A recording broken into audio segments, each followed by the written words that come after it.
Stop. Before you accept a check, sign a release, or give a recorded statement after a car accident in Mississippi, you need to hear this. Because the insurance company is not deciding what is fair. They are deciding what they can get you to accept before you realize what your claim is actually worth. And the scary part is this. The moment you say yes to the wrong thing, you can't undo it later. Even if your pain gets worse, even if your medical bills explode, even if you miss weeks of work.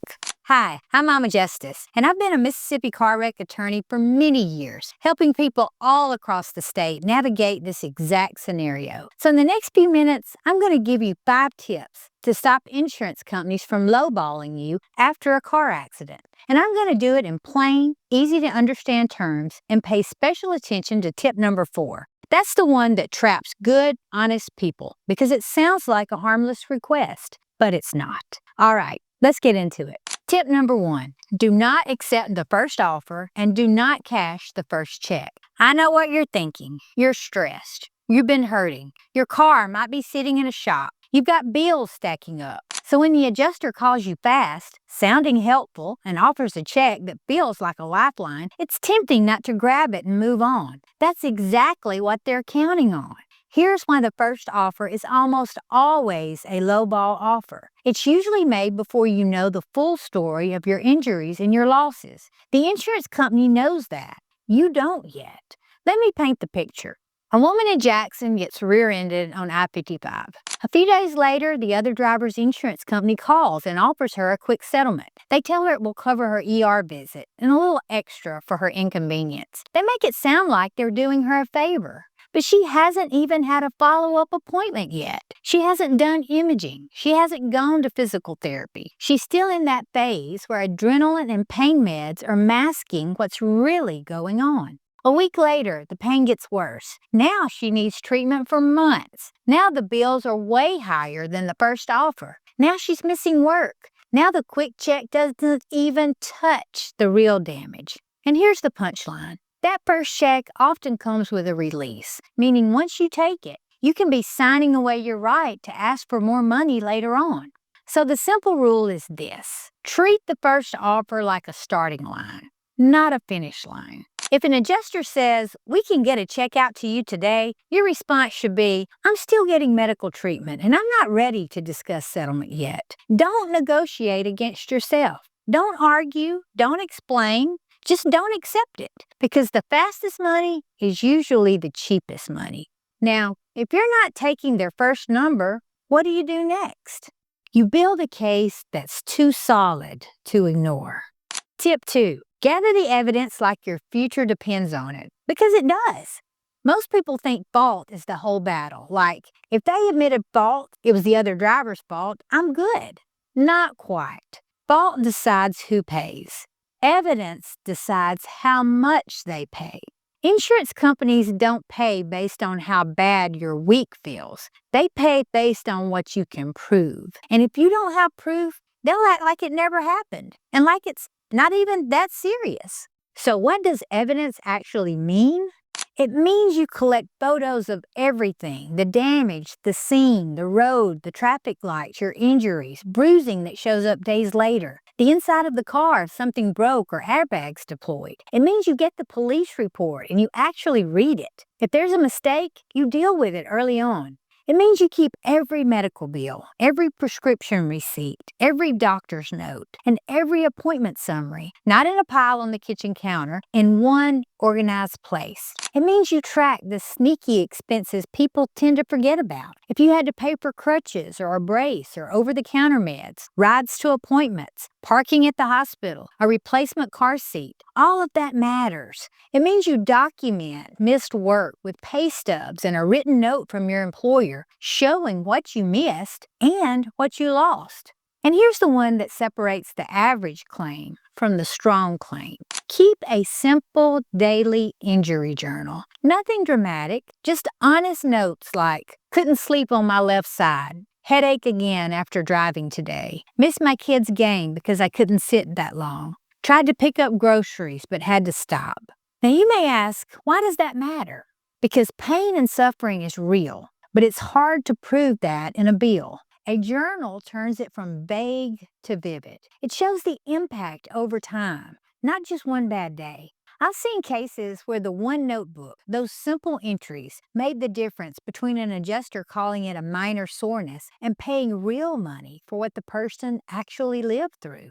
And one more thing, do not rely on the insurance company to collect all this for you. They're not building your claim. They are building their defense against your claim. You build your life. You keep copies. You stay in control.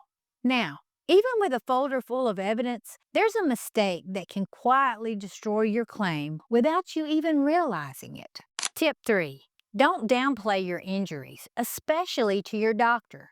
This is where a lot of tough people get punished. You go to the doctor and say, "I'm fine," or "It's not that bad," or "I'm just a little sore." You're trying to be polite. You're trying to be brave. You don't want to sound like you're complaining, but insurance companies love to hear those words because your medical records are the backbone of your injury claim. And adjusters will cherry pick a single line from your chart and use it like a weapon against you. If your chart says mild pain and 2 months later you're doing well in physical therapy 3 times a week, they'll say your treatment is excessive. If your chart says no headache and you later discover you had a concussion, they'll say there's no mention of that early on. If your chart says you denied back pain at the first visit because the adrenaline had you focused on your neck, they will act like your back problem came from something else. So here is what you do instead.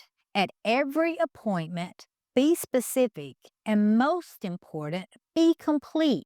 Tell your doctor every symptom, even if it feels small: neck pain, back tightness, numbness, tingling, headaches, dizziness, sleep problems, anxiety in the car, any change in your ability to work, drive, lift, sit, or focus. And follow your treatment plan because gaps in treatment are a gift to the insurance company. If you skip appointments or stop care early, they will argue, if it was serious, they would have kept going. Even if the real reason you stopped is cost, scheduling, or you were trying to push through. Your job is to heal. But part of protecting your claim is creating a clean, consistent medical story that matches your real experience. Now, here's where that gets tricky. Even if you're doing everything right medically, the insurance company can still bait you into helping them lowball you with your own words. Tip 4. Do not give a recorded statement without help. At some point, you'll get a call that sounds like this. "Hey, we just need to get a quick recorded statement for our file." They'll say, "It's routine." They'll say, "It's required." They'll even say, "It'll help speed things up." What they don't say is that the recording is one of their best tools to pay you less. Because a recorded statement is not a friendly chat. It's an interview designed to lock you into language that they can use later on against you. They're listening for anything that lets them reduce value. Any uncertainty about what happened, any guess, any "I think" or a "maybe," any apology, any attempt to be humble like "I'm not that hurt." They also ask questions that feel harmless but aren't, like "How are you feeling today?" If you say "I'm okay," they'll treat it like you were fine forever. They might ask, "Could you have avoided it?" That one is designed to create blame, even when the wreck wasn't your fault. And let me tell you something that's really brutal. Even an honest person can misremember details after a crash. Trauma messes with memory. Pain meds mess with memory. Stress messes with memory. So if you get a detail out of order, they may use that to argue you're not credible, or that you share fault, or that your version is inconsistent. So what should you say when they request a recorded statement? Keep it simple. "I'm still getting medical treatment, and I'm not giving you a recorded statement at this time. If you need something, you can send it in writing." That's it. No arguing, no explaining, no long story. And if you're not sure what you have to do in this specific situation, that's exactly when you need to talk to a lawyer, because one phone call can prevent months of headaches. Now, for this last tip, and this is the one that changes the entire dynamic. Tip 5. Get a Mississippi car accident attorney involved early on. I'm going to be blunt. Insurance companies treat unrepresented people differently. Not because it's personal, it's just because it's plain math. If you don't have a lawyer, they assume you don't know the real value of your claim. You don't know what to demand, and you don't know how to push back when they say no. So they start low and hope you'll take it. When a lawyer gets involved, a few important things happen really fast. First, the communication pipeline changes. You stop dealing with constant calls and pressure, and the adjuster has to play by the rules. Second, the case gets evaluated properly. Not just your ER bill, but the full picture. Follow-up care, imaging, therapy, future treatment risk, lost wages, out-of-pocket expenses, and the human impact of your case. Third, deadlines and legal traps get handled. Mississippi has strict time limits and specific rules that can affect your rights depending on who you hit, what coverage exists, and what kind of claim you're making. Waiting too long can shrink your leverage or even kill the case. Fourth, the insurance company knows you're prepared to take it further if needed. Most cases settle, but settlement gets a lot more serious when they know you don't have to fold. And here's what a lot of people don't realize. Most personal injury attorneys work on a contingency fee. That means no upfront fee, and the lawyer gets paid only if the case resolves. If you're already overwhelmed with bills, that matters. If you take nothing else from this video, take this. The earlier you get guidance, the fewer mistakes you make while you're injured and stressed. Now let's recap, because I want you to remember this when the phone rings. Tip 1. Don't accept the first offer or cash the first check. Tip 2, build your evidence file like it's your shield, because it is. Tip 3, be fully honest with your doctor and stay consistent with treatment. Tip 4, don't give a recorded statement without help from an attorney. Tip 5, talk to a Mississippi attorney sooner rather than later. If you're watching this after a wreck and you're thinking, I've already said too much, or I already got a check, don't panic. It might not be too late, but you need to get advice immediately because the longer you wait, the harder it gets to fix.